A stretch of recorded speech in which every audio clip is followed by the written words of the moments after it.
Olá, graça e paz, Deus abençoe a todos, sejam muito bem-vindos ao nosso podcast Posicionados na Verdade. Você que tem nos acompanhado aqui nesse podcast, que Deus abençoe sua vida e principalmente que Deus ilumine a sua vida, o seu entendimento, para que você possa ter clareza acerca do Evangelho. Nosso programa hoje, né, nós vamos dar sequência àquilo que nós falamos no último programa e estão comigo aqui os meus convidados e companheiros, né, de trabalho, Bela, William. Vou pedir que você, William, cumprimente aí os Tudo nossos bem? espectadores. Tudo bem, pessoal? Prazer poder estar aqui de novo mais uma vez para a gente poder falar sobre essas verdades eternas do Senhor e vai ser um prazer a gente poder discorrer esse tema junto com os irmãos. Glória a Deus. Bela, Amém. Graça e paz, irmãos. Para mim também é um prazer estar aqui de novo. E eu creio que o episódio de hoje vai ser poderoso. Tem muitos questionamentos. Glória a Deus. E creio que o Senhor vai trazer luz para nós acerca da sua palavra, em nome de Jesus. glória a Amém. Deus. Bom, nós terminamos o último programa, né? E no último programa nós afirmamos a salvação, né? Falamos sobre a salvação eterna, uma salvação que não se perde, uma salvação que não se pode perder por aquilo que nós fazemos, né? Uma salvação que vem completamente da obra de Cristo. E Amém. nós afirmamos aqui categoricamente, né, com os nossos argumentos e também com muitos textos bíblicos, que a salvação não se perde. Amém. E nós terminamos o programa, né? Para você que não viu o programa anterior, eu peço que você acesse, né, e assista ao programa anterior. É, Nós terminamos aqui dando aquele assim gostinho de quero mais, falando sobre argumentos contrários à salvação Amém. eterna, ou seja, né, e vale considerar também que são argumentos bíblicos, né? Nós não vamos discutir argumentos que não sejam bíblicos. A ideia é textos bíblicos que, ao você ler o texto, dá o entendimento de que a salvação se perde. Amém. Então, é sobre isso que nós vamos falar hoje. Mas, né, antes de nós entrarmos no assunto propriamente dito, eu tenho algo que acredito ser uma direção de Deus, né, antes de nós tocarmos no assunto, porque esse é um assunto, né, não sei se vocês concordam comigo, mas esse é um assunto que desperta o pior naqueles que creem que a salvação se perde. Com Exato. certeza. E eu gosto sempre de ficar costurando esse apaziguamento, vamos se dizer assim, porque, como eu disse no episódio anterior, eu já estive do outro lado. Sim. E eu sei quanta ira, quanta revolta gera quando o argumento, aquilo que você crê, né, e aquilo que você creu a sua vida inteira, de repente vem alguém e simplesmente ataca isso. Sim. Né? Então, nós queremos deixar claro que o nosso objetivo não é atacar a fé de ninguém, nós não queremos atacar a religião de ninguém, mas queremos também trazer luz, né? E de alguma forma trazer clareza ao Evangelho. E eu quero antes de nós falarmos sobre o assunto, trazer um conceito sobre arrependimento. Amém. Ótimo. Porque parece que não tem nada a ver com o que nós vamos fazer e com o que vai acontecer aqui. Mas o arrependimento, ele é entendido de uma forma pela igreja brasileira que não condiz com aquilo que foi proposto na Bíblia e nos textos no original. Então, para a igreja, arrepender-se tem a ver mais com um remorso. Sim, Uhum. verdade. Tem a ver mais com uma tristeza de ter cometido, de ter feito algo errado. Então, eu fiz algo errado e aí eu me entristeço profundamente porque eu fiz esse algo errado. Só que isso não é arrependimento. O arrependimento dá uma ideia de metanoia, de transformação, de mudança de mente. Né? Então, por exemplo, vou usar aqui o exemplo da chave, por isso que eu trouxe até a chave com o vermelhinho. Né? Suponhamos que eu crie a vida toda que essa chave tem uma capa azul. Uhum. Então a vida inteira eu olhando por isso aqui é azul, é azul, é azul, é azul. Até que um dia alguém diz assim: olha, não é azul, é vermelho. qual vai ser a minha primeira reação? A minha primeira reação vai ser de resistência. Por quê? Porque eu criei a minha vida inteira que isso aqui era azul. Como é que você vai dizer para mim que é vermelho agora? Então, uma vez que eu fui convencido por a pessoa de que isso é vermelho, então há uma mudança de paradigma. Eu não mais acredito agora que é azul. Agora eu acredito que é vermelho. Então, quebrou-se um paradigma e a minha visão acerca da chave mudou completamente porque eu fui convencido de que ela não é azul, de que ela é vermelha. Então, trazendo para o contexto bíblico a ideia do arrependimento, não tem a ver com você ficar triste porque você pecou. Tem a ver com você enxergar as coisas de forma diferente. Não sei se vocês conseguem compreender aquilo que eu estou dizendo. Né? Só para que as pessoas saibam, né? Nós não combinamos o que vamos falar aqui, né? Então eu chego aqui e talvez o William e a Bela estão tão surpresos quanto vocês, né? Como dizendo assim, pastor, isso não foi combinado, né? Não foi combinado. Mas essa é a ideia. Então, ou seja, eu mudo, arrependimento tem a ver com você mudar o seu ponto de vista acerca de algo. Né? Não há arrependimento enquanto não há uma mudança na mente. Enquanto eu continuo enxergando as coisas da mesma forma, não houve arrependimento. Um exemplo, né? Tem o pai de família que trai sua família, né? Que comete adultério. Enquanto não mudar na cabeça dele a ideia acerca daquilo que ele está fazendo, o máximo que ele vai ter é um remorso. Aí ele vai lá, trai a família, e quando ele chega em casa, ele fica triste, por que eu fiz isso? Mas na cabeça dele está dizendo assim, ó, é bom fazer e eu vou fazer de novo. Sim. Então, se não houver uma mudança de paradigma, se não houver uma mudança de mente, não há arrependimento. Por que eu estou falando isso? Que talvez você vai estar ouvindo a gente e você creu a vida inteira que a salvação se perde. Você defendeu isso com unha e dente, ainda que, né, na maioria dos casos, você defendeu isso sem um fundamento bíblico. Você defendeu isso porque você ouviu alguém falando, porque você, né, escutou, porque você aprendeu assim na igreja onde você se converteu e tal. Precisa haver um arrependimento. O que é o arrependimento? Não é a tristeza de ter cometido algo errado, é você mudar o seu ponto de vista. Só que o problema está, e é aqui que eu quero comentar, o problema está que quando o nosso ponto de vista é confrontado, desperta ira na gente. Concorda comigo ou não? Sim, com certeza. Quando algo que você crê assim, piamente o tempo todo, a vida inteira, e de repente alguém diz, não é assim.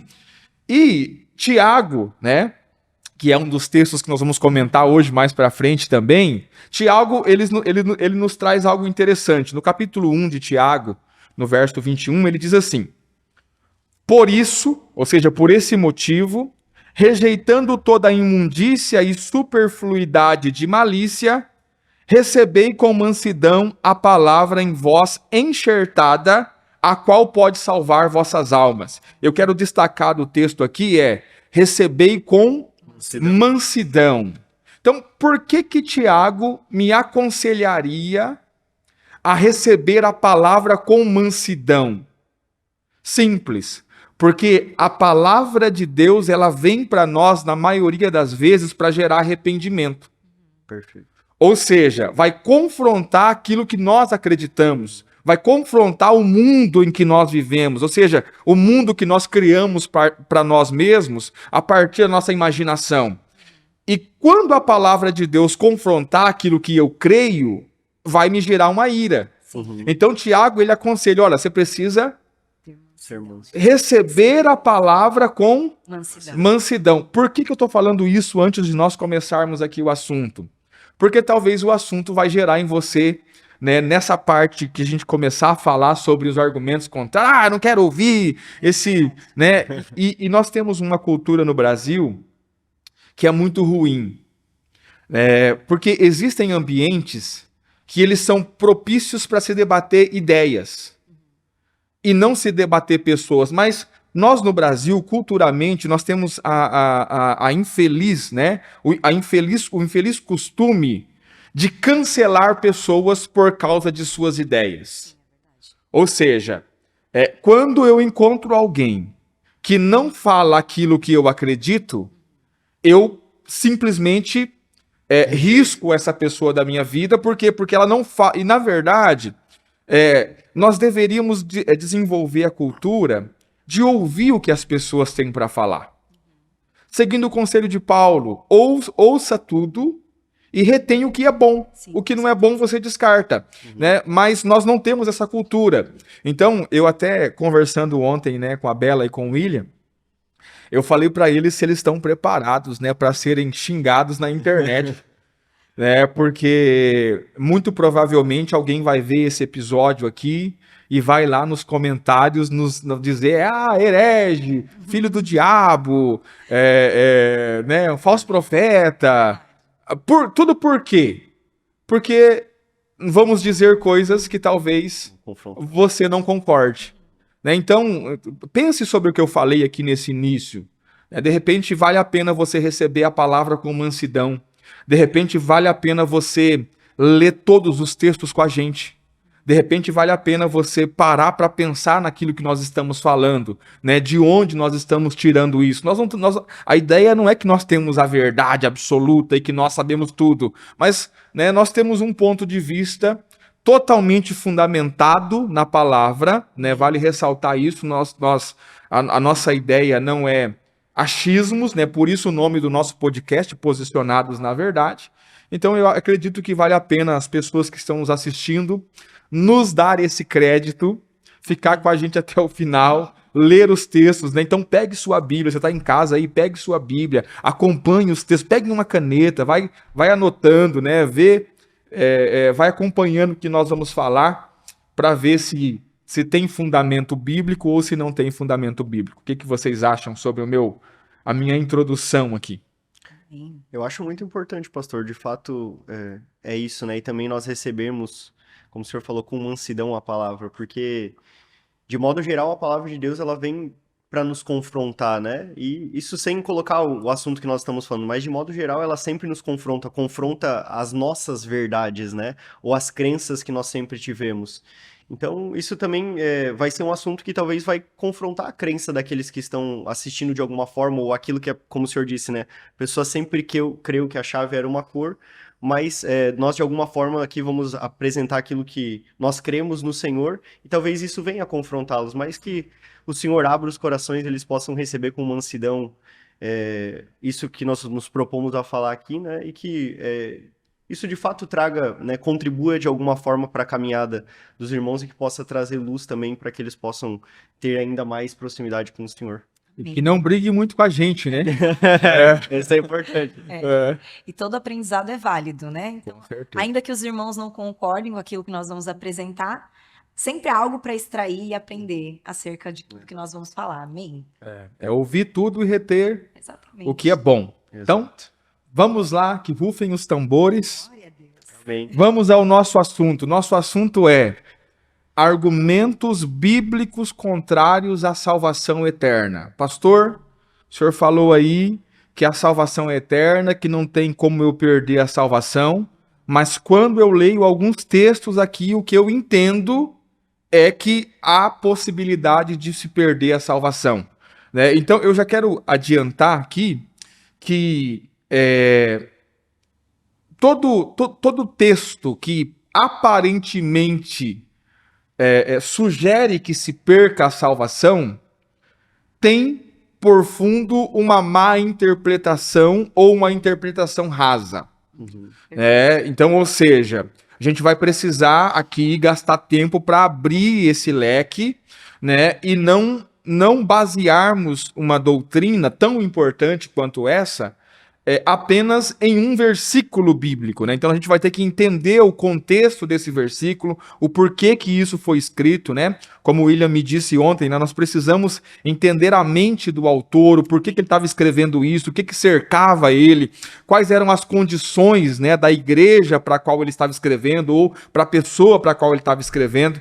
Então é importante nós destacarmos isso aí. E nós terminamos o programa, o último programa, no Hebreus 6, Amém. que talvez seja um dos textos mais clássicos, Exato. né? E eu recebo muitas perguntas, né? Eu já quero adiantar para os irmãos que dificilmente eu respondo perguntas no WhatsApp, né? Daí você, né, assim, embora o meu contato no WhatsApp está disponível, né? Mas eu não consigo responder as perguntas, porque pensa, bastante gente fazendo pergunta o tempo todo.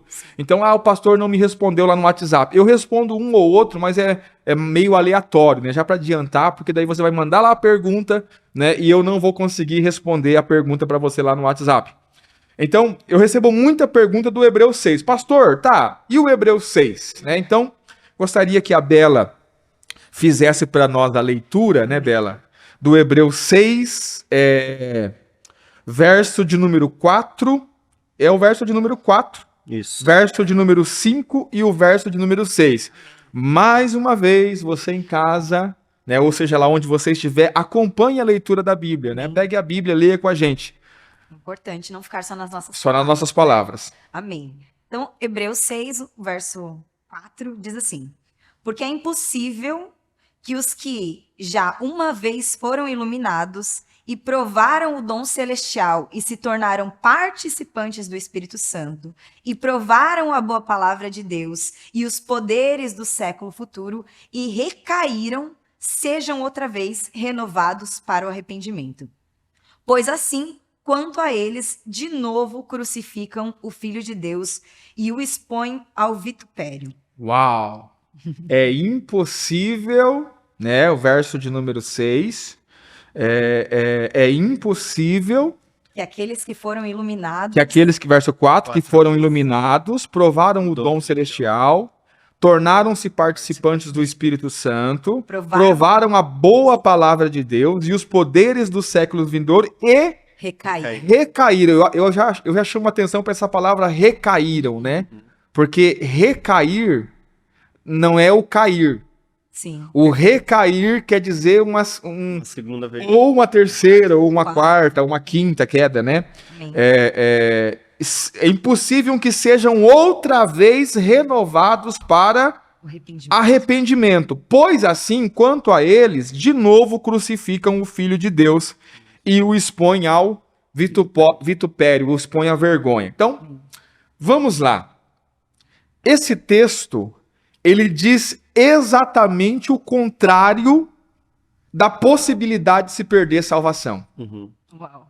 Exatamente o contrário. Na verdade, e aí eu vou precisar dizer para os irmãos que, para mim, né, pessoalmente, e para muitas outras pessoas que eu conheço também, pessoas que eu respeito e admiro, foi Paulo quem escreveu Hebreus. Né? E existe um motivo para Paulo não se identificar na carta aos Hebreus. Nós podemos colocar aqui de modo geral os hebreus como os judeus. Então, assim, os hebreus são os judeus. Né? Então, e quando Paulo escreve para os judeus uma carta, ele meio que está ultrapassando o seu limite. Porque uma certa vez houve uma assembleia em Jerusalém que Paulo participou com Barnabé e junto com os demais apóstolos, e ficou decidido que Pedro iria ser apóstolo dos judeus e que Paulo seria apóstolo dos gentios. Então, ficou decidido que eles não ultrapassariam esses termos. E agora o Paulo resolve escrever uma carta e ultrapassar esse limite. Então esse é o motivo porque ele escreve meio que sem se identificar. Né? Então é um ponto que nós já devemos deixar claro aqui. Para nós entendermos o texto, nós vamos precisar voltar e entender do que é que Paulo está falando, né? O que Paulo está propondo. Então eu gostaria, Bela, que você fizesse a leitura para nós, voltando no capítulo 5, deixa eu achar aqui o versículo, desde o versículo de número 8. Né? Vamos só argumentar, porque nós não temos tempo para tudo. O capítulo 5 está falando de Jesus como sumo sacerdote. Perfeito. É esse o assunto. Sim. A partir do verso de número 8, Paulo vai dar alguns detalhes sobre Jesus Cristo. Por favor, verso 8. Amém. Ainda que era filho, aprendeu a obediência por aquilo que padeceu. E sendo ele consumado, veio a ser a causa da eterna salvação para todos os que lhe obedecem. Chamado por Deus sumo sacerdote, segundo a ordem de Melquisedeque, do qual muito temos que dizer, de difícil interpretação, porquanto vos fizestes negligentes para ouvir. Ponto. Vamos lá. Olha, Paulo está dizendo, Jesus Cristo veio a ser a causa da eterna salvação. Ele se tornou sumo sacerdote segundo a ordem de Melquisedeque. É o que diz no verso de número 10. Chamado por Deus, sumo sacerdote, segundo a ordem de Melquisedeque. Aí eles estão assim, Paulo, explica para nós isso. Aí Paulo, do qual temos muito que... Sobre esse assunto, nós temos que falar muito. Só que esse assunto é de difícil Interpretação. Não é porque o assunto é difícil. É difícil interpretação por quanto vos fizestes Negligentes. negligentes para ouvir. Eu tenho que falar com vocês sobre algo extremamente profundo, mas é muito difícil de falar porque vocês não têm fundamento. Ou seja, vocês não conseguem entender o que eu estou falando. É por causa disso que começa o assunto. Então, ou seja, se fizeram negligentes para ouvir, verso de número 12. Eu acho que do 11. O 11, perdão, isso. Do qual muito temos que dizer, de difícil interpretação. Ah, esse nós já lemos. Já lemos, verso 12. Porque devendo já ser mestre pelo tempo. Olha mestres só. pelo tempo, Vocês já deviam ser mestres. Pelo tempo de evangelho que vocês têm, vocês já deveriam ser mestres. ainda necessitais de que se vos torne a ensinar quais sejam os primeiros rudimentos da palavra de Deus. Então, se você em casa estiver marcando alguma coisa, marque essa frase, porque ela é chave para nós. Os primeiros rudimentos da palavra de Deus. O que são os primeiros rudimentos da palavra de Deus? São os fundamentos, são as coisas básicas, vamos colocar assim. Então, Paulo está dizendo assim, ó, vocês já deveriam ser mestres pelo tempo, mas não dá para falar com vocês sobre coisas que mestres entenderiam. Sim, certo. Nós temos que voltar e falar com vocês sobre coisas que são Fundamento. básicas. É isso que ele está colocando, olha só. E vos haveis feito tais que necessitais de leite e não de sólido mantimento. Vocês se fizeram tão negligentes, que eu não tem como dar alimento sólido. Eu tenho que alimentar vocês com leite, ou seja, é a ideia do bebê recém-nascido. Não dá para dar carne pro bebê recém-nascido. Tem que dar leitinho, porque o estômago dele não suporta. Paulo está dizendo que esses irmãos aqui, eles estão da mesma forma, ou seja, eles não desenvolveram a salvação que receberam, eles não progrediram, eles não avançaram, eles se converteram, passou-se muito tempo desde a conversão deles, mas eles permanecem meninos. Amém. Eu penso que talvez essa seja a tragédia da igreja brasileira.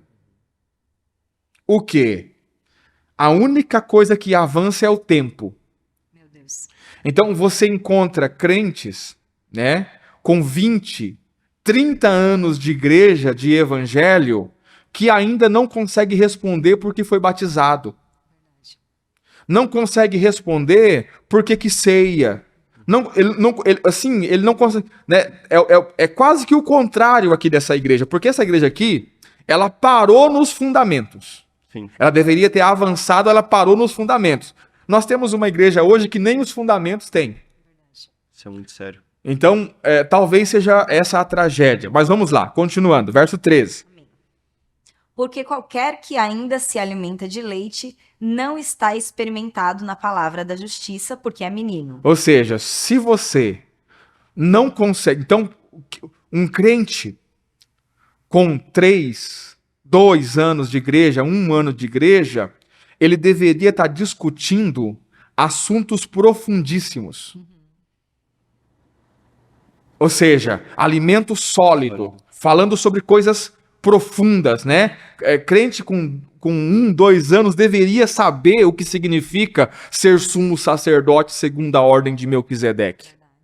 Então eu pergunto, né, a você que está em casa nos ouvindo, você sabe o que significa ser um sumo sacerdote segundo a ordem de Melquisedeque? Sabe do que se trata? Não, não sei, pastor, eu não sei do que se trata. Então, talvez você se enquadre aqui. Precisa de leite.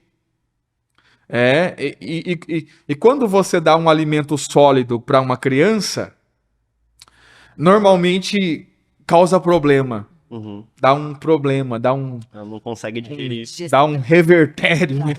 Dá. Então, cuidado para não dar um revertério em você. Vamos lá, verso 14. Mas o mantimento sólido é para os perfeitos. Essa palavra perfeito seria melhor traduzido como maduro. Maduros. O alimento sólido é para os maduros. Os quais, em razão do costume, Em razão do hábito, têm os sentidos exercitados para discernir tanto o bem como o mal. ou seja, resumindo, vocês deveriam ter avançado e não avançaram. Então, esse é o contexto. Vocês deveriam ter avançado, prosseguido a caminhada e não fizeram. Ok? Aí entramos no capítulo 6, que vale ressaltar que os capítulos nos atrapalham, porque Paulo não escreveu uma carta com capítulo, fomos nós que colocamos os capítulos para facilitar a localização, mas, por exemplo, dá a ideia de que dividiu o assunto. Como se estivesse começando outro. Como se estivesse começando outro assunto, mas Paulo não está começando outro assunto. Então, ignora o capítulo, no sentido de ignorar que existe um capítulo aí, e leia como se estivesse continuando a leitura da carta. A gente vê isso até porque a primeira palavra ali, as primeiras palavras é por isso. Por isso, já ou tá seja, fazendo a conexão. por causa do que eu te falei, e o que foi que eu te falei?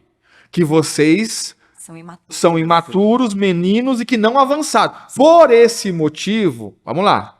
Por isso, deixando os rudimentos da doutrina de Cristo, prossigamos até a perfeição, não lançando de novo o fundamento do arrependimento de Vamos parar, vamos voltar.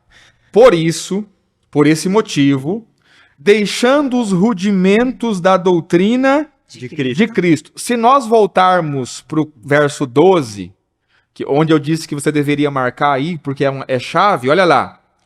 Porque devendo já ser mestres pelo tempo, ainda necessitais de que se vos torne a ensinar quais sejam os primeiros rudimentos. Amém. Os primeiros rudimentos aqui e os rudimentos da doutrina de Cristo é a mesma coisa. Perfeito. É o básico, é o começo, é o início. Então, ele está dizendo assim, ó. Por isso, deixando os rudimentos da doutrina de Cristo, deixando o básico, aí ele vai dizer, prossigamos até a perfeição. perfeição. Essa palavra perfeição, ela aparece também no verso 14, Sim. A maturidade. que é ser maduro. Então, por isso, deixando o que é básico, avance para ser maduro, meu filho. Certo. E não é deixando no sentido de Abandonar. Isso. Tipo assim, não preze mais por isso, ou não tome mais isso como importante. Ou isso não tem mais. Não é isso. Não é isso, mas vocês têm que avançar desse ponto, né? Porque isso já foi estabelecido, isso já foi, né, consolidado, mas agora vocês têm que avançar até chegar à perfeição, né? Que é o amadurecimento. Exatamente. Existe uma porta estreita E agora e um caminho estreito. É que o cara se amarrou tanto na porta Não quer largar. que ele não quer largar a porta. Então, não é o largar de que a porta não é importante, porque sem a porta ele não teria entrado. Verdade. Então, não é um deixar de abandonar, é um deixar de... Você precisa prosseguir, você precisa... E a perfeição é a maturidade, ou seja, você precisa deixar de ser menino, só que para deixar de ser menino, você vai precisar deixar os rudimentos básicos, né, a doutrina básica de Cristo para alcançar coisas mais profundas. Perfeito. É isso que ele está falando. E o que é, olha o problema, e o que é que ele vai colocar como doutrina básica? Olha lá, lê de novo para a gente o verso 1 completo, Bela, por favor. Por isso, deixando os rudimentos da doutrina de Cristo, prossigamos até a perfeição, Não lançando de novo. Preste atenção. É, assim, ó, desculpa Bem. interromper, mas aqui. Não lançando De novo. outra vez. Você já lançou uma vez, vai lançar de novo a mesma coisa. Já foi estabelecido. Então, né? dá a ideia de gente que está andando em círculo. Uhum. Então, o arrependimento de obras mortas se lança uma vez. Perfeito. Uma vez que isso foi lançado, não precisa lançar De novo. Novamente. novamente, outra vez. Né? Porque não tem como lançar outra vez. A gente vai chegar lá. Bem. Olha lá. Não lançando de novo o fundamento do arrependimento de obras mortas e de fé em Deus. Quem creu em Deus precisa crer uma vez Uma só. vez. Amém. Não vai crer de novo, e de novo, e de novo, e de novo, né? E da doutrina dos batismos e da imposição das mãos e da ressurreição dos mortos e do juízo eterno. E isto faremos se Deus o permitir. Então, vamos definir o que é, para Paulo, a doutrina básica da igreja. Uhum. Ele coloca ali arrependimentos de obras mortas. Perfeito. E aí você em casa faz o teste para saber se você já passou pelo básico, né? Arrependimento de obras mortas, Fé em Deus, fé em Deus, doutrina dos batismos, batismos, porque é mais de um batismo, na verdade são 3 batismos, né? Batismo na água, batismo no Espírito e batismo com fogo, né? Perfeito. Futuramente vamos falar sobre esses batismos aí. Imposição de mãos é uma doutrina básica da igreja, é um fundamento, é um rudimento básico que se perdeu com o tempo, mas precisa ser restaurado. E o juízo eterno. Ressurreição dos mortos e juízo eterno. A ressurreição dos mortos e o juízo eterno. São 6 rudimentos básicos da fé. Perfeito. Esses 6 rudimentos básicos da fé estão relacionados com os utensílios do tabernáculo. Quando a pessoa entrava no tabernáculo, para ela sair da porta de entrada do tabernáculo até ela chegar aos Santos dos Santos, que era o lugar mais íntimo do tabernáculo, ela precisava fazer um caminho. perfeito. E nesse caminho ela passava por utensílios. Altar de incenso, bacia de bronze, que era onde se lavava as mãos, mesa dos pães da preposição, o candelabro de ouro, altar de incenso e arca da aliança. 6 utensílios que estão ligados com os 6 rudimentos básicos da fé. Amém. Qualquer dia, e eu não vou nem... o Felipe tá me ligando, só para registrar que o Felipe tá me ligando. Todo mundo saber que o Felipe tá me ligando aqui, insistentemente. Se um dia tivermos tempo para falarmos sobre isso, né? Então Perfeito. é no tabernáculo. Então, para Paulo, isso são os rudimentos básicos. E a palavra-chave para nós entendermos isso aqui é não lançar de novo. Sim. O que eu não posso fazer? Lançar De novo. de novo. Então, se eu já batizei a pessoa uma vez, Não precisa batizar de novo. Uma vez basta. eu não preciso batizar de novo. Perfeito. Se a pessoa já se arrependeu uma vez, Precisa arrepender. ela não precisa arrepender de novo. Se ela creu em Deus uma vez. Se eu já impus as mãos uma vez, eu não preciso impor as mãos de novo para a mesma coisa. Por quê? Porque eu não posso. Porque se eu ficar fazendo essas coisas novamente, Eu vou crucificar novamente o Filho de Deus. eu teria que crucificar outro filho de Deus. Porque o que eu estou dizendo? Eu me batizo em nome de Jesus. Uhum. Correto? Correto. Se eu estou dizendo que esse batismo não valeu, eu estou declarando que esse Jesus não foi suficiente. Meu Deus. Então, para que eu batize de novo, eu vou ter que arrumar um outro Jesus para crucificar. Perfeito. Como se a obra não tivesse sido plenamente consumada. Como se a obra não tivesse sido plenamente... Ou seja, esse primeiro Jesus que morreu por mim não deu conta de me salvar. Meu Deus. Então, eu vou ter que crucificar novamente o Filho de Deus. Por isso que eles põem o vitupério, né? Aí eu vou expor Jesus à vergonha. Por que eu vou expor Jesus à vergonha? Porque eu tô dizendo assim, ó, você morreu por mim, mas não deu conta de me salvar. Eu preciso de outro. Ou preciso de outro, ou preciso que você morra de novo. Sim. Meu Deus. É invalidar a obra de Jesus na cruz. É invalidar a obra de Cristo na cruz. Aí, vamos ler o verso 4 para entender, né, do que Paulo está falando. Amém? É. Porque é impossível que os que já uma vez foram iluminados e provaram o dom celestial e se tornaram participantes do Espírito Santo e provaram a boa palavra de Deus e os poderes do século futuro e recaíram, sejam outra vez renovados para o arrependimento. Sejam outra vez renovados para... Por que que não dá para renovar eles outra vez para o arrependimento? Porque eles já foram Porque já renovados. Porque eles já foram renovados.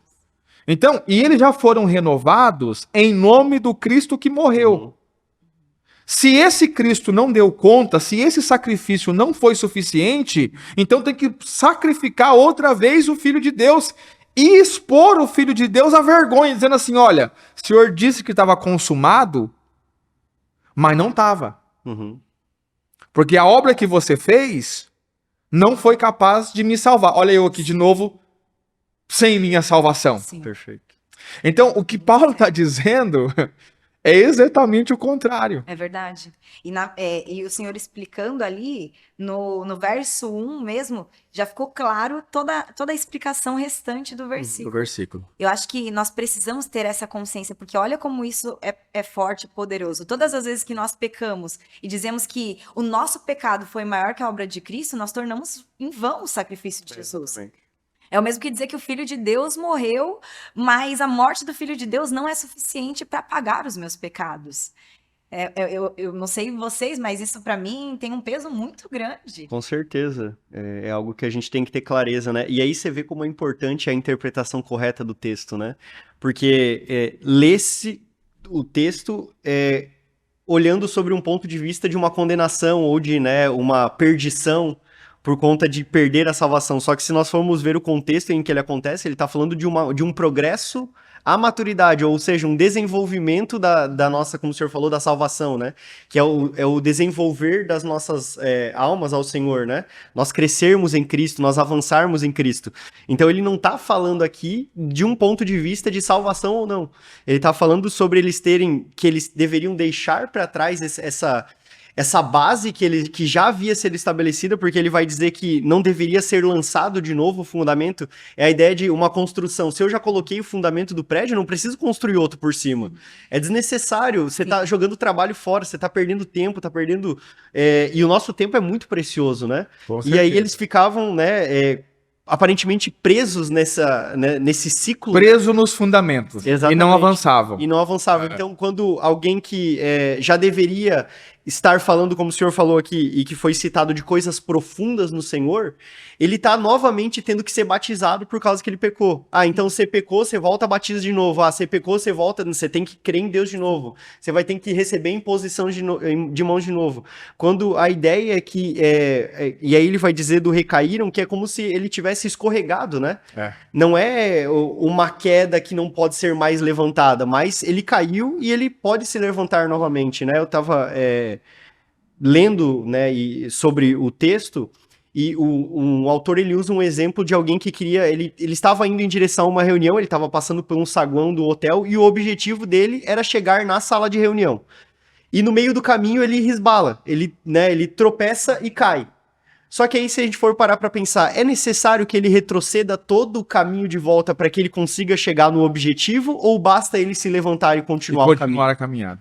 Só que a ideia de nós retrocedermos, ela interrompe todo o processo de crescimento em Deus, né? Porque se for considerar que se nós pecamos ou nós caímos, né? Ou houve um desvio, né, da nossa caminhada, talvez muitos de nós nunca conseguiríamos crescer em Deus, porque a gente viveria preso a isso. E o tempo todo, voltou, batiza de novo, faz tudo de novo. Só que aí você vê que no versículo 4, ele vai dizer que é impossível que os que já uma vez foram iluminados. Já foram iluminados. Isso, e assim, ele coloca como uma vez ele não dá a ideia de que era uma vez, né? Mas ele diz uma vez de uma única vez. Não precisa de novo. Então uma vez, e uma vez é suficiente, né? E no original grego, essa palavra uma vez, vez, ela vai remeter a todas essas que ele fala que iluminados, né, e provaram do dom celestial, são participantes do Espírito, ou seja, esses caras têm o Espírito, participam do Espírito, né, provaram da boa palavra, provaram e os poderes do século vindouro, ou seja, esses caras provaram do reino, dos milagres, de, né, expulsão de demônios. Não tem como esses caras que uma vez experimentaram tudo isso, eles, por terem, né, recaído, voltem desde o início. É um processo de levantar e continuar a caminhada, né? Amém. Exatamente, exatamente. E aqui a palavra impossível talvez é o que pega. Exatamente. Tá vendo? É impossível. Mas é impossível no sentido de que não tem como fazer. Exatamente. Não é que é impossível. Então, e aí um ponto. Olha só como que a igreja, né, e aqueles que creem que a salvação se perde, são incoerentes e que usam esse texto como base. Então, nós não deveríamos trabalhar para que as pessoas voltem para a igreja. Verdade. Já que eu acredito que alguém que caiu, perdeu a salvação, é impossível que ela retorne. Então, por que nós fazemos apelo para pessoas voltarem para Cristo? Verdade. É incoerente, né? É totalmente incoerente. Né? Por quê? Porque a palavra impossível pega para eles de uma forma errada. É impossível assim, ó. Não tem como. Apesar de que há igrejas no Brasil, né, e eu não vou citar nome por questão de ética, obviamente, que fazem isso. Todo culto tem batismo. Sim. Então você aí pensa, chega na hora do culto, alguém aqui pecou? Aí tem 2 ou 3, ó, eu pequei. Então vem aqui que nós vamos batizar você de novo. Aí batiza. Aí semana que vem tem o culto outra vez. Alguém aqui pecou? Aí vem aqui, então, ou seja, e todo culto tem batismo. Sim.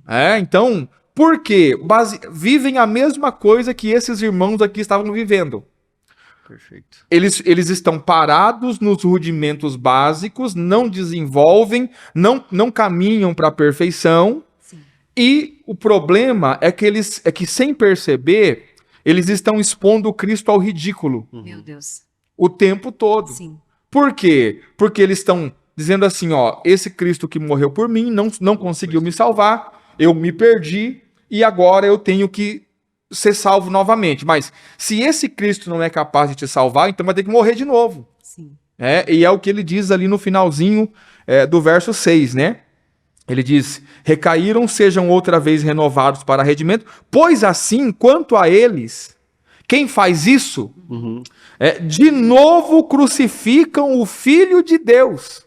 Por quê? Morreu uma vez, não deu conta de salvar, vai ter que morrer de novo.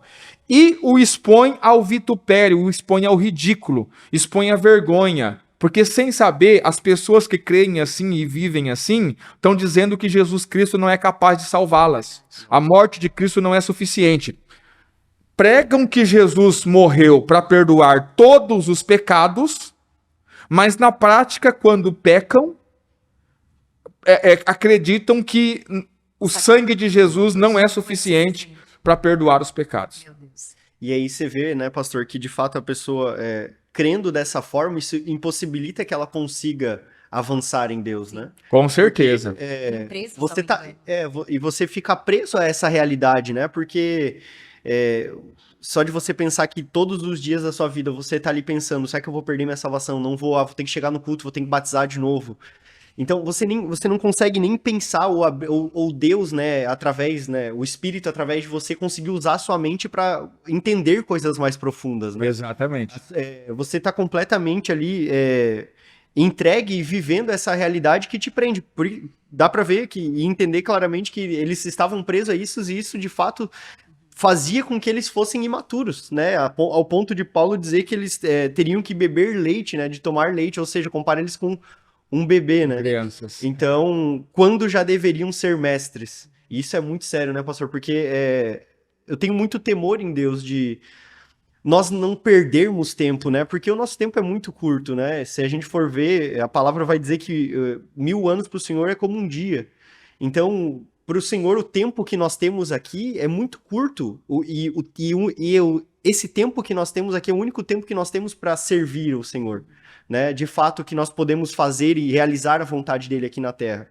Então, nós perdermos tempo, né, presos a um engano, né, ou a algo que ainda nos faz ser imaturos, isso é muito prejudicial à nossa caminhada, né, pastor? Extremamente prejudicial. E é o retrato da igreja brasileira, infelizmente. Com certeza. Né? E eu não falo isso como quem quer criticar e se colocar para fora. Até no sábado nós fomos para Joinville juntos, estava conversando com o William, falando para ele sobre isso, né? Que eu me sinto totalmente injustiçado, né? Porque eu falei para ele que coisas que eu levei uma vida inteira dentro da igreja para entender e que para mim só fazem sentido agora, depois de 24 anos de caminhada no Evangelho, pro William, né, que tem pouco tempo de caminhada, para ele fala assim, ele olha para mim e diz assim, não tô entendendo qual que é o seu conflito com isso, entendeu? Claro. Muito claro, pastor, tá aqui, ó, é isso aí. Então, ou seja, e eu creio, né, como eu falava pro William, que nós fomos postos nesse tempo exatamente para isso, para remir o tempo. Em que sentido remir o tempo? Eu gastei 24 anos da minha vida dentro da igreja para entender coisas que o William entendeu em 6 meses. Mas por quê? Porque o William está começando de onde eu estou parando. Sim. Ele não vai precisar fazer toda a caminhada que eu fiz, sofrer tudo que eu sofri para que ele possa chegar à mesma conclusão que eu cheguei. Né? Então, ou seja, nós de fato somos colocados como um apoio para que as pessoas elas partam a partir de onde nós estamos parando. Né? Então eu acredito que haverá uma restauração muito grande na igreja. Amém. Esse podcast aqui, esse trabalho que nós estamos fazendo, né, eu preciso admitir que eu jamais faria isso aqui. Isso aqui não está no meu DNA. Nem sabemos, pastor. Não está para que vocês que me conhecem, né? Eu sou da opinião de quanto menos exposto, melhor. Sim. Né? Eu sou averso. Eu sou avesso à fama, eu sou avesso as pessoas me reconhecerem me constrange. Eu sou o contrário disso. Então, eu jamais faria isso aqui. Assim, mas pensa, né? E o tanto de tempo que eu estou lutando para não fazer isso aqui. Porque não é da minha natureza, não é da minha natureza. Eu simplesmente gostaria de não estar aqui e de não estar fazendo isso aqui. Por outro lado, eu estou muito feliz em estar fazendo porque eu entendo o que é que isso aqui vai gerar. Amém. Né? Então, eu posso afirmar para você que está nos ouvindo, sem presunção, sem querer se colocar como melhor ou algo do tipo, ou que nós até aqui já temos um pacto de não falarmos sobre nossa igreja. Exato. Nós não queremos que você venha para nossa igreja. Não é para isso que está acontecendo isso aqui. Eu sei o que isso vai gerar. E eu posso dizer sem presunção que, assim, ó, eu sei o quanto de gente isso aqui vai libertar. Amém. Eu sei o quanto de gente isso aqui vai libertar. Então, por outro lado, muito feliz em estar, né, participando do Posicionados na Verdade. Quero só ressaltar mais algo aqui, para que fique claro, né? No capítulo 9, Paulo vai continuar o assunto, ele não vai mudar o assunto. Ele vai falar sobre a imperfeição da primeira aliança, que é a aliança de Moisés, né? E a partir no capítulo 9, Bela, se você puder ler pra gente, a partir do verso de número 22, ele vai falar algo interessante. Eu vou ler o 22 e a gente vai... Aí eu vou te interrompendo quando... E quase todas as coisas, segundo a lei, se purificam com sangue, e sem derramamento de sangue não há remissão. Então, segundo a lei, e essa lei é a lei de Moisés, todas as coisas, quase todas as coisas se purificam com sangue. Sim. E se não houver derramamento de sangue, não há remissão de pecados. Amém. Verso 23. De sorte que era bem necessário que as figuras das coisas que estão no céu assim se purificassem. mas as próprias coisas celestiais com sacrifícios melhores do que estes. Ou seja, figura das coisas que estão nos céus, ele está falando do tabernáculo Sim. de Moisés, do templo de Salomão. Amém. Essas são figuras de coisas, ou seja, são exemplos de coisas que estavam no céu. Então, essas coisas se purificavam com sangue de animais. Sim. Então, por isso matavam o animal, aspergia o sangue. Sobre cada utensílio do templo tinha que aspergir o sangue. Sobre o próprio pessoa que sacrificava. Então, essas coisas eram purificadas com sangue. Por quê? Com sangue de animais. Por quê? Porque essas coisas eram figuras das coisas que estavam nos céus. Sim. Mas as coisas que estavam nos céus, ou seja, as originais, deveria se purificar com sacrifícios melhores. E não com sacrifício e derramamento de sangue de animal. Né? Verso 24. Porque Cristo não entrou num santuário feito por mãos, figura do verdadeiro, porém no mesmo céu, para agora comparecer por nós perante a face de Deus. Cristo não entrou num santuário feito por mãos, o santuário de Moisés, santuário de Salomão. Não foi nesse santuário que esses santuários são figura daquele que tem no céu. Há um santuário no céu. E aí Cristo entrou no verdadeiro santuário, né? E ele não levou sangue de animal. Ele levou o seu próprio sangue, é o que vai dizer no verso 25.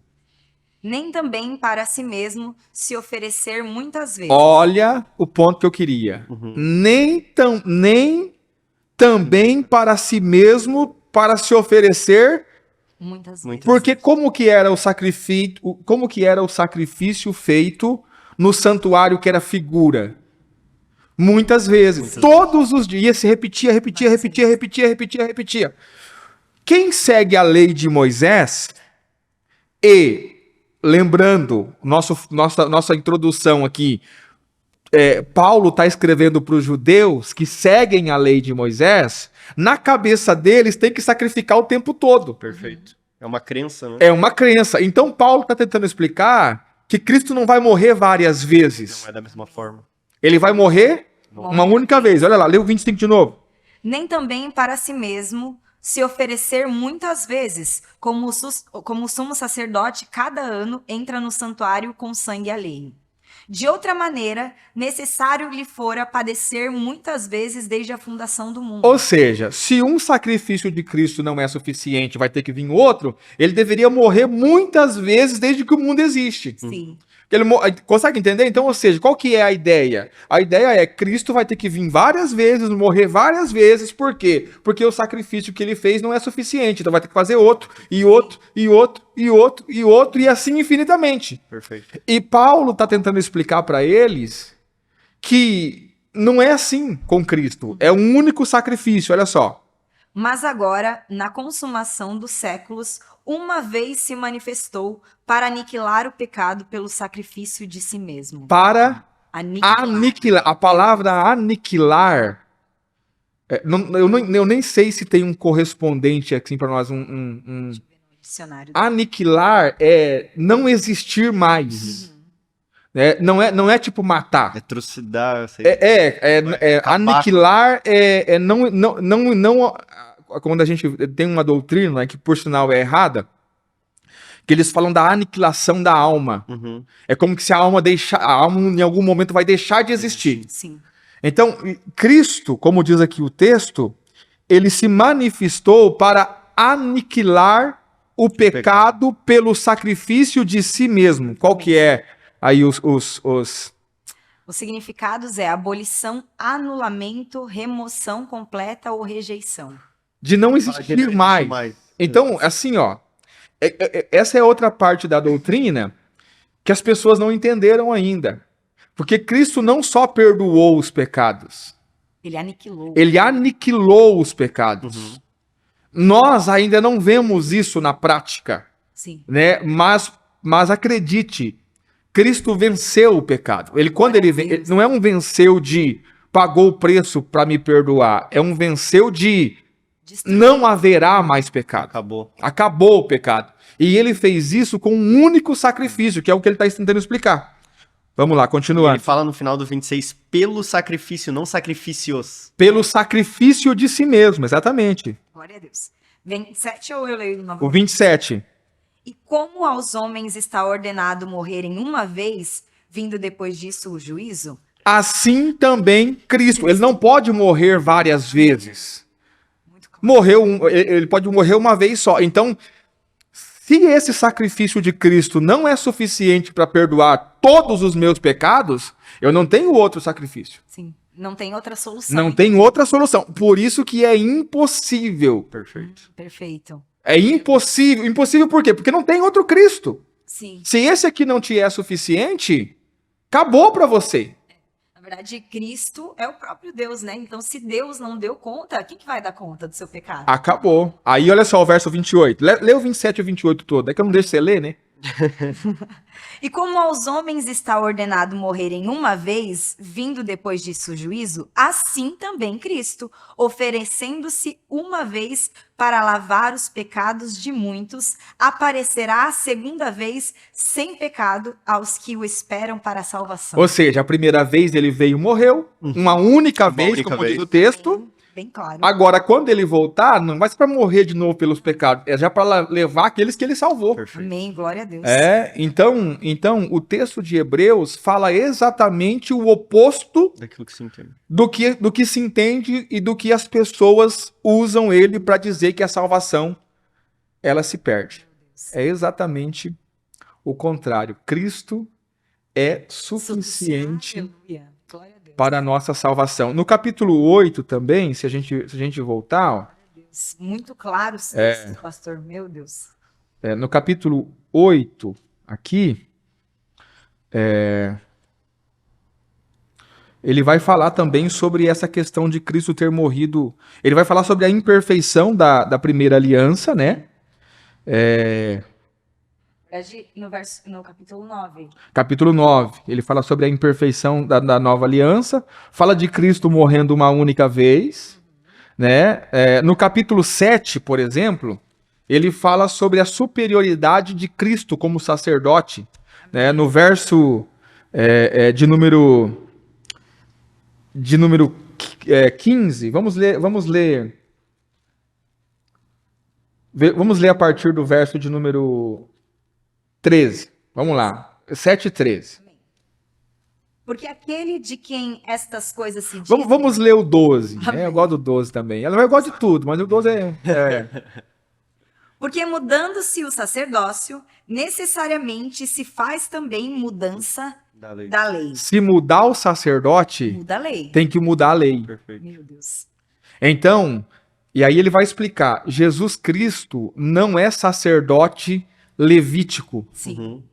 Mudou o sacerdócio. Perfeito. Ele é sacerdote segundo a ordem de Melquisedeque. A palavra ordem é ordenação. Sim. É aquilo que na igreja, popularmente, se fala de consagração. Eu consagrei fulano a pastor.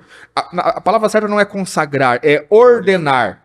Então, sacerdotes eram ordenados segundo a lei levítica. Sim, perfeito. E Cristo foi ordenado segundo a ordem de Melquisedeque. Então mudou o sacerdote. E mudou a lei. Tem que mudar a lei. Perfeito. Muda a aliança. Verso de número 13. Porque aquele de quem estas coisas se dizem pertence a outra tribo da qual ninguém serviu ao altar. Jesus Cristo é de Judá. Amém, não é? Ele nem podia ser sacerdote segundo o ordenamento levítico. Verso 14. Perfeito. Visto ser manifesto que nosso Senhor procedeu de Judá e concernente a essa tribo, nunca Moisés falou de sacerdócio. Não tem nenhum sacerdote de Levitas Judá. eram- Os levitas é que eram cuidavam do sacerdotes. templo, né? Certo. Perfeito. Verso 15. E muito mais manifesto é ainda se a semelhança de Melquisedeque se levantar outro sacerdote. Um outro sacerdote que é levantado igual Melquisedeque foi levantado. Ou seja, não por Moisés, não segundo a lei mosaica. Sim, Né? perfeito. Quando Abraão encontra Melquisedeque, quem foi que ordenou Melquisedeque? De que ordem que ele? Ninguém sabe. Ninguém sabe. Foi o próprio Deus que o escolheu e o levantou. Exato. Assim como o próprio Deus escolheu Cristo e o declarou sumo sacerdote. Perfeito. Verso 16. que não foi feito segundo a lei do mandamento carnal. Essa lei do mandamento carnal que ele está chamando aqui é a de Moisés, viu? Moisés. Para você que é apaixonado pela lei de Moisés, não tem para onde correr, não. Lei do mandamento carnal. Carnal. Mas segundo o poder da vida incorruptível. Verso 17. Porque ele assim testifica: tu és sacerdote eternamente, segundo a ordem de Melquisedeque. Porque o precedente mandamento é abrogado por causa da sua fraqueza e inutilidade. Essa aqui é a lei de abrogado e Por causa da fraqueza da sua fraqueza e inutilidade. e inutilidade. Meu Deus. Eu não quero nem brigar com você que guarda a lei, mas vamos lá. Verso 19. 19. Pois a lei nenhuma coisa aperfeiçoou. A lei nenhuma coisa aperfeiçoou. Nada.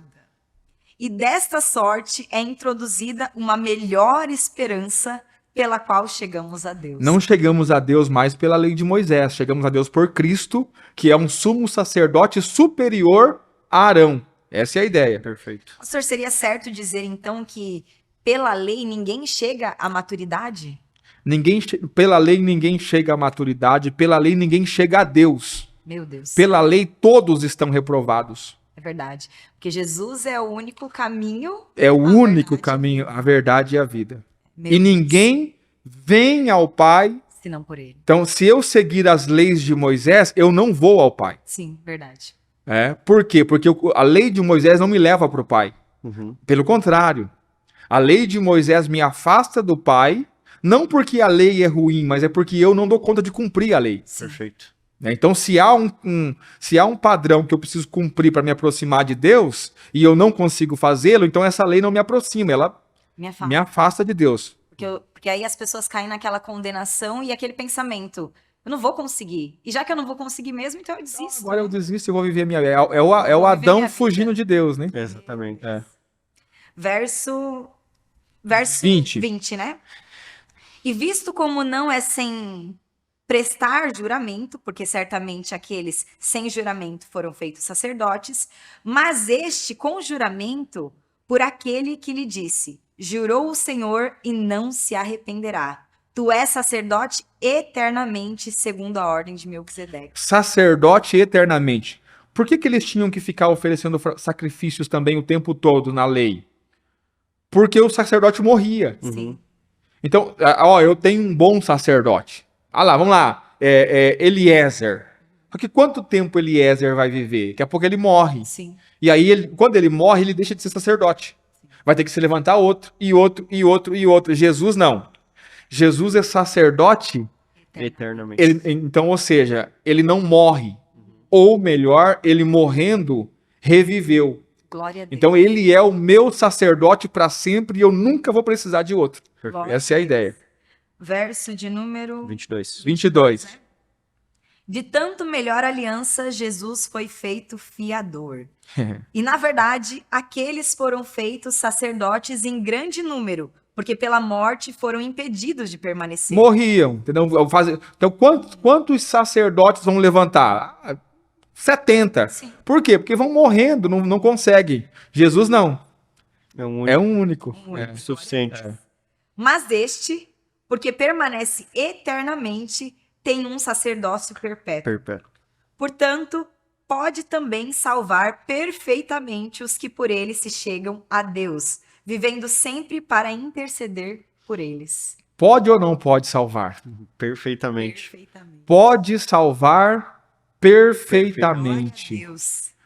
Então, só para complementar aqui o que nós falamos, é exatamente o contrário. Hebreus 6 é o contrário. Está dizendo assim, Cristo é suficiente. Uhum. Eu não sei por que vocês não acreditam que uma vez que vocês creram em Cristo, estão salvos Sim. e salvos eternamente. E é impossível alguém que caiu se renovar novamente para o arrependimento, porque esse cara já se arrependeu e ele já é salvo. Amém. Para você dizer que ele não é salvo, você vai ter que dizer que o sacrifício de Cristo Não foi não foi suficiente, que aquilo que Cristo fez não foi capaz de salvá-lo.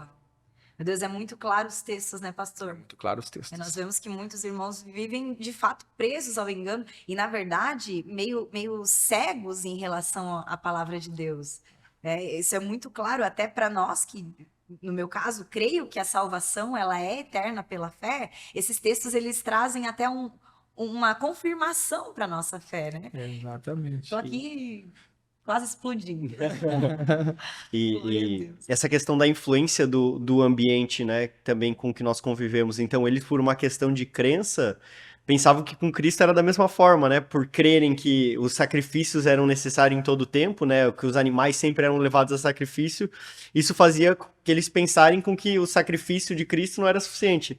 E por isso, repetidamente, seria necessário ser feito. Mas é por isso que é importante também nós entendermos na palavra e não considerarmos só o ambiente que nós vivemos ou as crenças, né, comuns que nós temos por causa do ambiente que nós vivemos, ou até mesmo uma doutrina ensinada, né? Nós temos que entender do ponto de vista da palavra de Deus, porque nós não podemos julgar, até porque nós né, podemos olhar naturalmente e vermos pessoas, mas não está sendo transformado, mas isso ou aquilo, só que a gente não pode nem julgar por esse ponto, porque todo julgamento que vem, ele tem que vir a partir da palavra de Deus. Exatamente. Tem que estar fundamentado na palavra de Deus, né? E então, permanecer nesse engano que eles estavam, né, trazia um prejuízo muito grande, e que isso não seja uma realidade, né, para nós ou, né, para as pessoas que verdadeiramente querem viver o evangelho, conhecer o Senhor, né, e para todos os cristãos, na verdade, né, todos aqueles que conheceram o Senhor, que não fiquem presos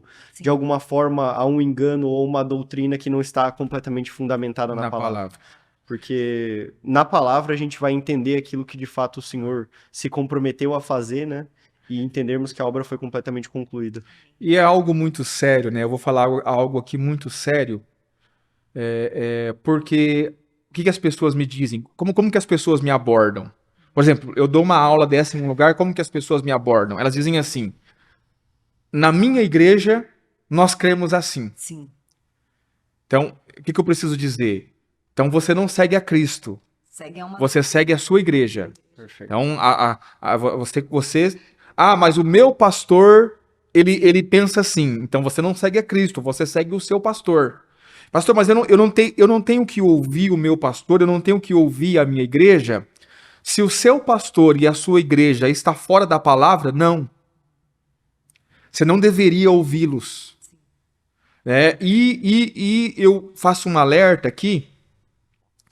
Tome cuidado com pastores e igrejas que não se permitem ser questionados pela palavra.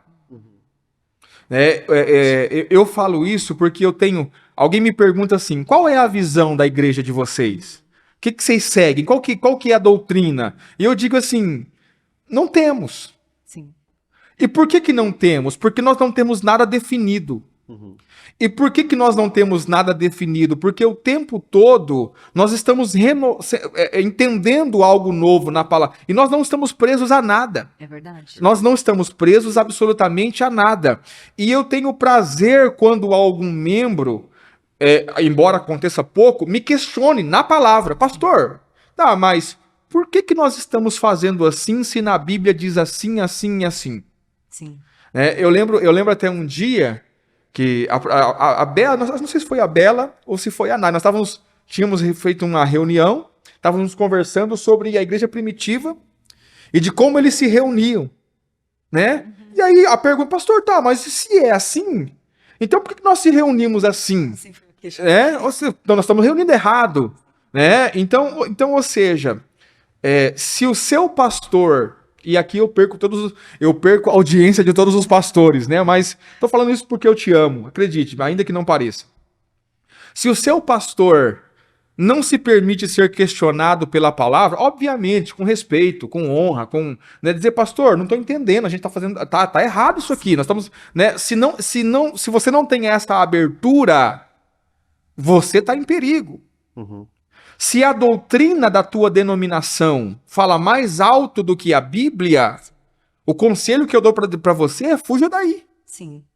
Em outro tempo eu não falaria isso. Mas por que hoje eu falo isso e falo isso com assim, muito claro? Porque eu tenho da parte de Deus um encargo. Amém.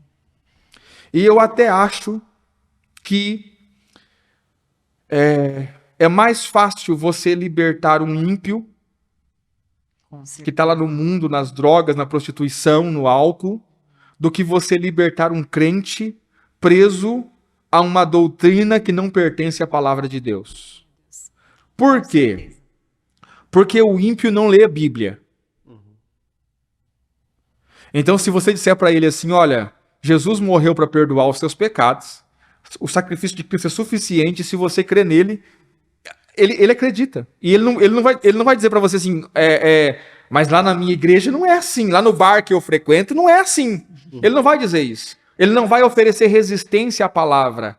O problema são os crentes que oferecem resistência à palavra sem ter a palavra, sem ter fundamento. É porque a doutrina da minha igreja é assim. Então eu preciso dizer a você, você segue a sua igreja, você não segue a palavra. Né? E eu sugiro que você seja como os crentes de Bereia, como dizia Paulo, né? Que os crentes de Bereia eram mais nobres do que os demais crentes. Sim. Por que eles eram mais nobres? Porque enquanto Paulo pregava, eles estavam indo para as escrituras para saber se era daquele jeito mesmo. Sim. Exatamente. Então nós precisamos... assim, ó, se a palavra não é a nossa regra de fé, então Tá errado.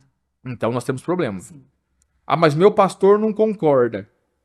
É simples, você tem que escolher entre seu pastor e Jesus, Perfeito. Nosso maior compromisso é com a palavra de Deus. com a né? palavra de Deus. Certeza. Com aquilo que o Senhor diz, com aquilo que o Senhor quer de nós. Exatamente. Eu acredito que você expor ao seu pastor uma visão bíblica não é rebeldia. Não, muito pelo contrário. Você se posiciona como instrumento nas mãos do Senhor para mudar talvez uma realidade de todo um povo, né? Uma igreja local que está presa ao engano. Exatamente. O problema é que muitas vezes é aquilo que nós vemos falando há muito tempo, né? Nós zelamos pelo nosso ego. Exato. E aí nós abrimos mão da verdade do evangelho. Só que você vai ver que Paulo fala, se não me engano, a Timóteo, que a igreja é o baluarte da verdade, né? É verdade. Ou seja, nós fomos colocados como defensores da verdade. E a verdade é a palavra, Sim. né? Nós sabemos que a verdade é a palavra de Deus.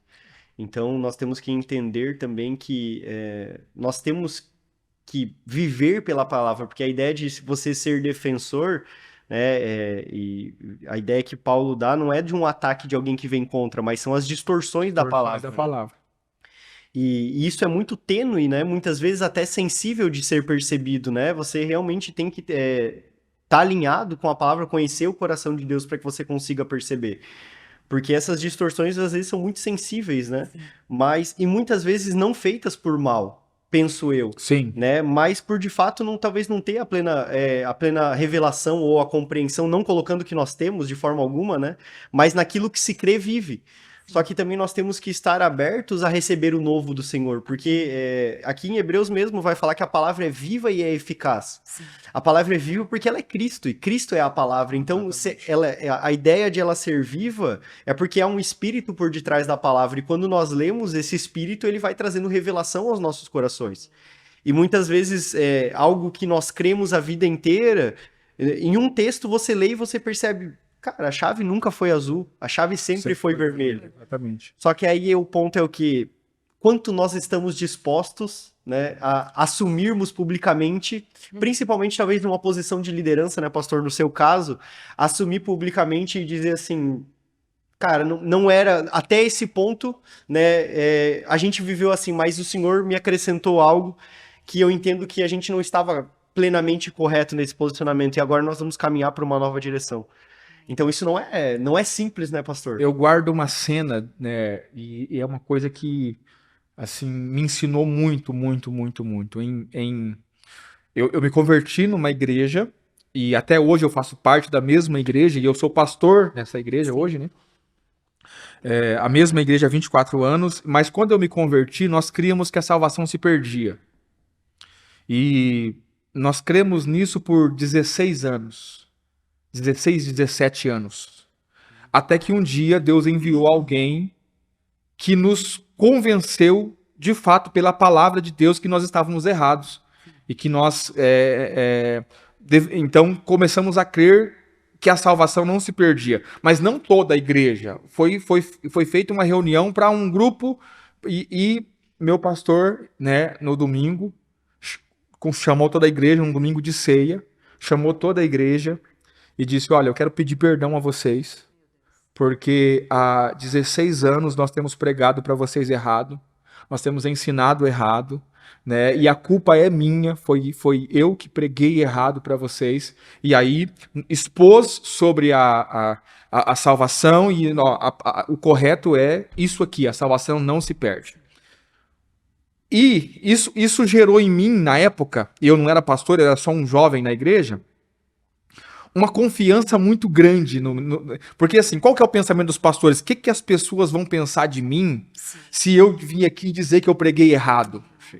Mas é o contrário, gerou em mim um sentimento muito forte de eu posso confiar nesse homem. É verdadeiro, né? Ele é verdadeiro. Por quê? Porque eu sei que se ele errar e entender que ele está errado, ele tem caráter e hombridade para dizer, olha, me perdoe, eu errei. E eu trago isso para o meu ministério desde então. Né? Vocês são testemunhas. De quando em quando eu chego, irmãos, olha, Deus acrescentou algo, entendeu? Então, não vamos precisar mudar muitas coisas, sim, né? E não ter problema com essa mudança, né? Então, você que está me ouvindo e que já pregou, pastor, mas e agora? Eu já preguei que salvação se perde. Eu já recebi pastores que dizem assim, eu creio que a salvação não se perde. Uhum. Mas como é que eu vou pregar isso agora? Eu já preguei tantas vezes que se perde. Já mandei tanta gente para o inferno. É simples, né? Acredite, as pessoas não vão condenar você quando você assumir o seu erro e, de fato, mostrar que há um arrependimento, que é uma mudança na sua mente. Muito pelo contrário. É seguro você andar com pessoas que voltam atrás. É seguro você andar com pessoas que se arrependem. É seguro você andar com pessoas que assumem erro. O complicado é você caminhar com pessoas que nunca erram. É verdade. Porque ninguém nunca erra. Exatamente. O que a pessoa faz é convencer você de que ela nunca erra.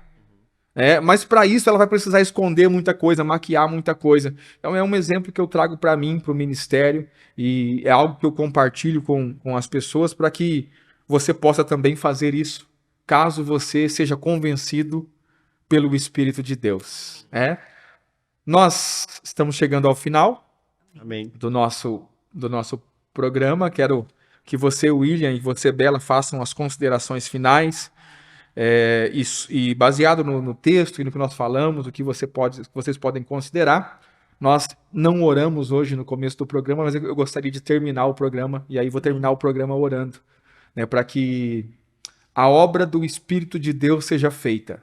Amém. Que esse podcast não alcance ninguém mais e ninguém menos de que o Espírito de Deus quer alcançar, de quem o Espírito de Deus quer alcançar. Amém. Que esse programa possa ser exato. Amém. Onde ele vai chegar. Amém. Glória a Deus. Glória a Deus. Quer fazer as considerações? Fique à vontade. Então, pastor, eu penso que, né, lendo o texto e considerando aquilo que nós temos conversado, que de fato é muito importante nós lermos a palavra. Né? Porque, e aí eu lembro de quando eu ainda não era cristão, que eu ouvia muitas coisas, né? Antes de converter, eu ouvia muitas coisas, né? Enfim, que pessoas falavam até por conta da família, né? Mas que, para mim, acreditava serem coisas bíblicas e visões bíblicas. Mas à medida que, né, eu fui conhecendo a palavra de Deus, isso foi abrindo os meus olhos, né, para eu conseguir entender o ponto de vista de Deus acerca das coisas. E nesse texto é a mesma coisa, né? Porque às vezes nós cremos em algo, mas nós nunca buscamos verdadeiramente na palavra. E aí, enquanto o senhor falava, eu também me veio à memória o texto dos bereanos, né? Que de fato eles eram mais nobres porque eles examinavam as escrituras. E esse tem que ser o nosso trabalho, porque nós poderíamos crer da mesma forma que talvez muitos dos nossos irmãos creem, mas por nós buscarmos no Senhor uma compreensão, né, e nós buscarmos nas Escrituras, nós temos essa compreensão no Senhor de que, de fato, né, o texto ele não está falando daquilo que é proposto pela maioria das pessoas. Não está falando de salvação, mas está falando de um crescimento na nossa caminhada cristã. E esse é um ponto extremamente importante que nós temos que entender. Porque nós não somos salvos pelo Senhor ou alcançados pelo Senhor para nós permanecermos nesses primeiros rudimentos. Mas nós somos salvos pelo Senhor para nós desenvolvermos a nossa salvação.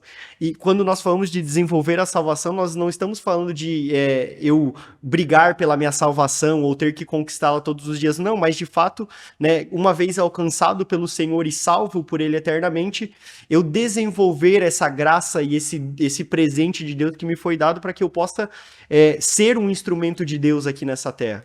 Então, nós entendermos isso e, de fato, entendermos que é necessário que nós avancemos e cresçamos em Deus, é um ponto muito importante. E esse texto também nos deixa muito claro isso, que é necessário que nós cresçamos em Deus, deixando o engano, deixando, né, esses primeiros fundamentos, não os abandonando, como nós falando, né, mas sabendo que permanecer crendo neles, mas avançar, né? Avançar. Então, eu penso que é isso, pastor, que de fato, né, a base de tudo nossa tem que ser a palavra. Nós temos que examinar as escrituras e buscarmos antes no Senhor, né? Não lermos com a nossa mente.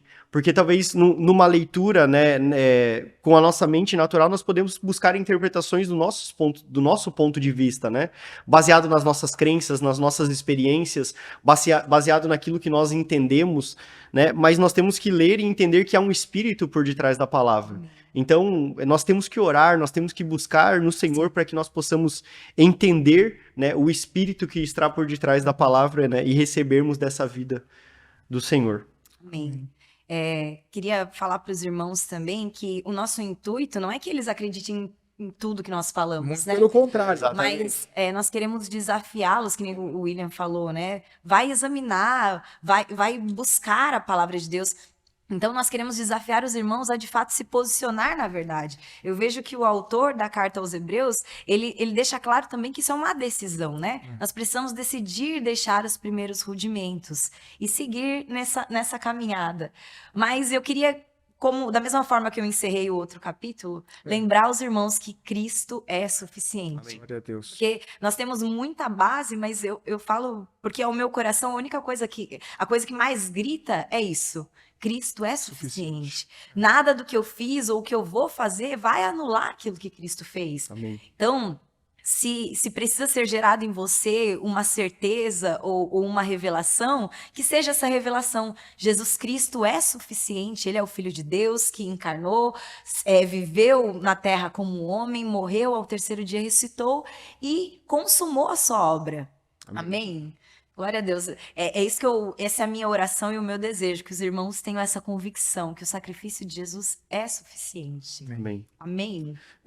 Se as pessoas forem para a Bíblia, estudar a Bíblia para provar que a gente está errado, esse podcast já cumpriu o seu, Amém. É verdade. o seu papel. Exatamente. E que assim seja. Então, quero também dizer que Jesus Cristo é suficiente. Amém. E que Ele é o centro de todas as coisas.